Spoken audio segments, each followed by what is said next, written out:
Hey there everyone, and thank you guys so much for tuning in to yet another episode of My Orchid Adventures. And in today's episode we're actually going to be doing a rescue mission on a vanilla orchid, and we're going to be doing that via the propagation method. It is very unfortunate, but we are going to have to do a surgical performance on this orchid for the simple fact that during the summer season we did have a whole lot of rains, over amount of rains, and it did succumb to the heavy rains that it did receive, and now it has some pretty bad infections. So we're gonna have to cut those infections out, unfortunately. But again, this is an effort to save the orchid. Now bear in mind that the best time to actually do a propagation like this would either be in the spring months or even in the earlier summer months. You don't want to go too late into the summer because of the extreme hot weather conditions, which can also stress the orchid out as well.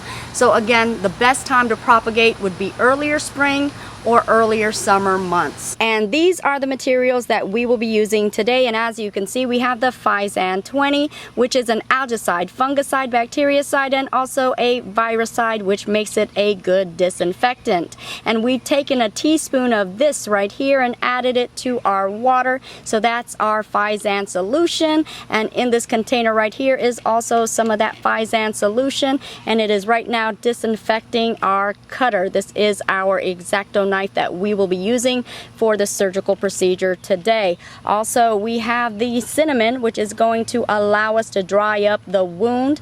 And here we have, in lieu of our spray bottle, because I couldn't find it, but this is my homemade squirter, which will work just fine. Also right here we have the cutting board and of course the cotton balls, which will assist us to put on the cinnamon onto those wounds. And right here we have new potting media, which consists of peat moss, also some sponge rocks, some coal material, and as you can see right here, you're also seeing that styrofoam. So this indeed is an airy mix for our vanilla plant.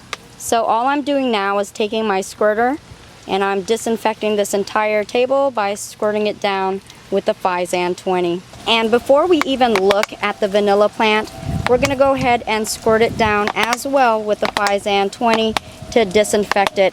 And as we look throughout this plant right here, we are seeing a lot of areas that have completely rotted and dried away. Also, we're seeing some fresh rotting as well still going on right here. So there's a whole lot of muck and guck and dead areas that we do have to cut away. So we're going to go ahead and do that now so we can see exactly what we have to work with. And what we want to make sure we do is cut away the dead or rotting areas on this plant, and we want to have it to where we definitely know that all of that dead stuff is cut out. We also want to look into the wound or the cut area and ensure that there's no rotting in there as well. So make sure that it is a clean cut. If you see any type of rotting or any indication that shows that there may still be an infection there, you want to keep cutting up until you get a clean area with nothing to worry about. So this is the dead area that we cut away, and thank goodness.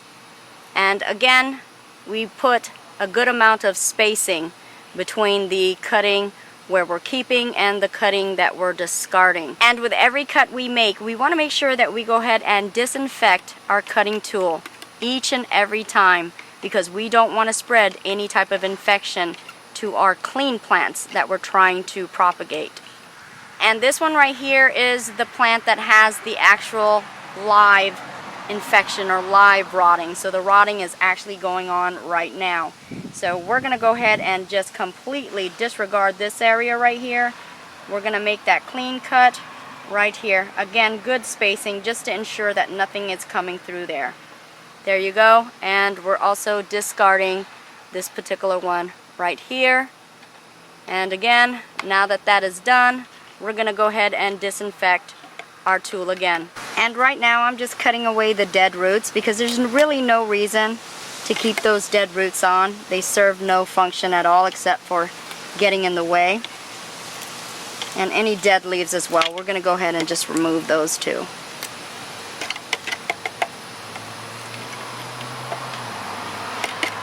And there you have it. That's pretty much it, guys, and it doesn't look too bad. Thank goodness. So before we begin cutting our vanilla plant, there is something that we have to understand that'll better allow us to decide exactly where we want to cut it at.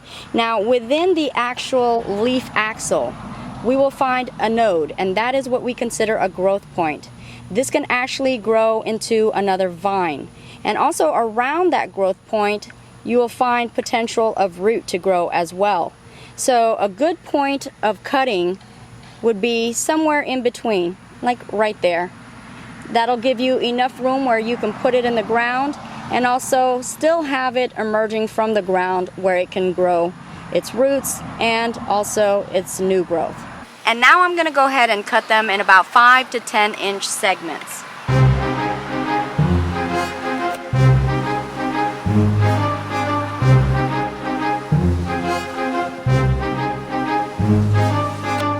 And now that all my segments have been cut, I'm going to go ahead and squirt them down one more time and disinfect them and make sure that they're clean. And now comes the fun part, putting the cinnamon on the wounds and ensuring that they dry and heal so that we can go ahead and pot them up.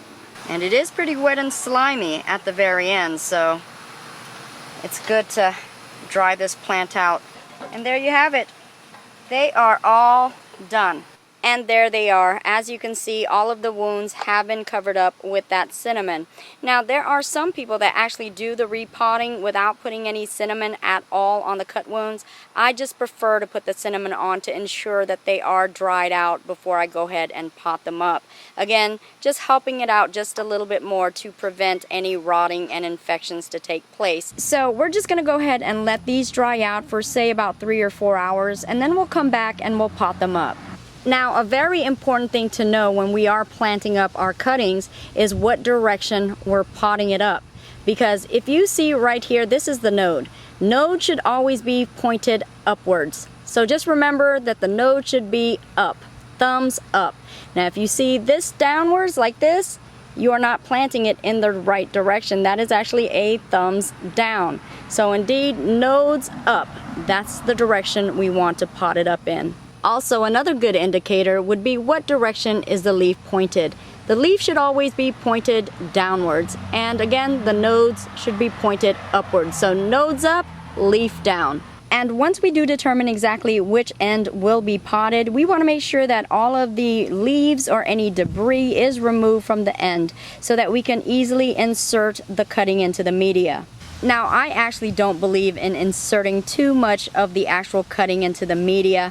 I will only do about maybe an inch into the media, and the rest will be staked up, so it still will remain in position even though it's not really that deep into the media. Okay, so once we know the direction in which we're going to pot up the orchid, we're going to go ahead and again remove any leaves or anything else that may be obstructing you from planting it in a nice secure way.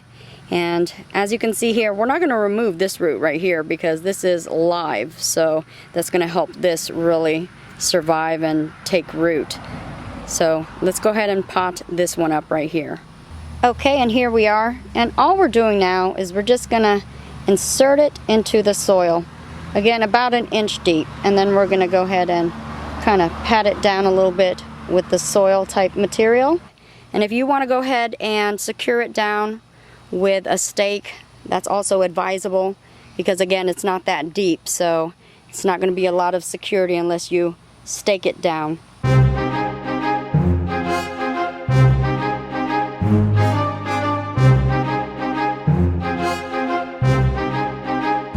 And here we are, folks, completely potted up.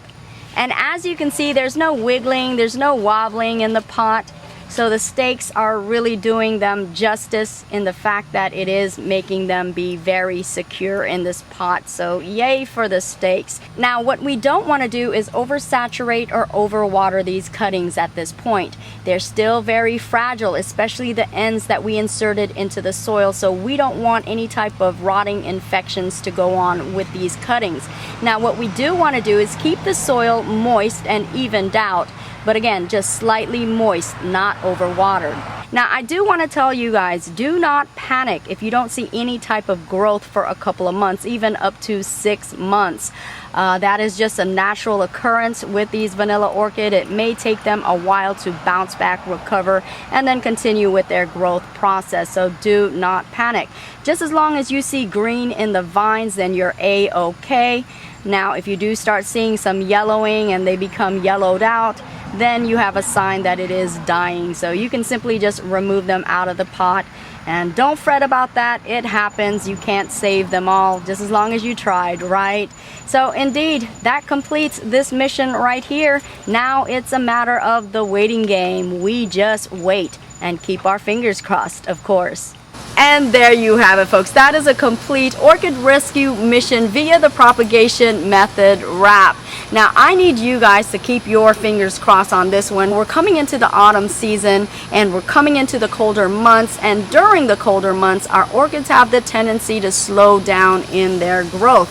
Fortunate for us here in Florida, we do have some time, so hopefully that's going to be enough time for the orchid to actually recoup, recover, and bounce back. But you know, that is a lot to ask for that little guy, so I need you guys to keep your fingers crossed. I do thank you guys so much for tuning in to this episode. I hope you guys liked this video, and if you did, please be sure to give it a thumbs up, like, share, and also subscribe. Also join me on Facebook at My Orchid Adventures. And again, I thank you guys so much. You guys do know that I truly do love and appreciate you guys all. I will see you guys later, and I'll also grow with you guys later as well. Bye bye for now. Mwah.